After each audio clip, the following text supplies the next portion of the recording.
ചേരാവള്ളി മുസ്ലിം ജമാഅത്തിന്റെ നിയന്ത്രണത്തിലുള്ള ഒന്നാംകുറ്റി റൂഹിയ മദ്രസയിലെ smart class റൂമിന്റെയും റൂഹിയ Islamic അക്കാദമിയുടെ ആദ്യ കോഴ്സായ ഹിഫ്ലുൽ ഖുർആൻ കോളേജിന്റെയും ഉദ്ഘാടനം നടന്നു. പാണക്കാട് മുനവർ അലി ശിഹാബ് തങ്ങൾ ഉദ്ഘാടനം നിർവഹിച്ചു.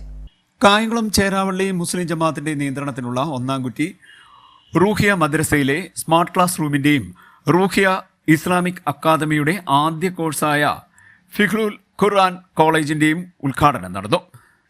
പാണക്കാട് മുനവർ അലി ശിഹാബ് തങ്ങൾ ഉദ്ഘാടനം നിർവഹിച്ചു. തുടർന്ന് നടന്ന പൊതുസമ്മേളനവും 2025 സമസ്ത പൊതുപരീക്ഷയിൽ ഉന്നത വിജയം നേടിയ വിദ്യാർത്ഥികൾക്കുള്ള അവാർഡ് വിതരണവും 21ാം വാർഡ് കൗൺസിലർ ബിജു നസറുള്ള നിർവഹിച്ചു.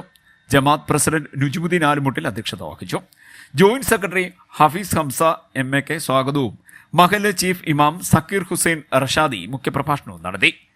മസ്ജിദുനൂർ ഇമാം ഹാഫിസ് ജുനൈദ് മനാനി, റാഫി ജൗഹരി, അബ്ദുൾ റഷീദ് മന്നാനി, അയൂബ് കാക്കോന്ദ്ര, സുധീർ, മുഹമ്മദ് കുഞ്ഞ്, സുനീഷ്, യൂസഫ് കുഞ്ഞ്, മുഹമ്മദ് ഷെരീഫ്, യൂനിസ് കുട്ടി, അബൂബക്കർ കുഞ്ഞ് തുടങ്ങിയവർ സംസാരിച്ചു.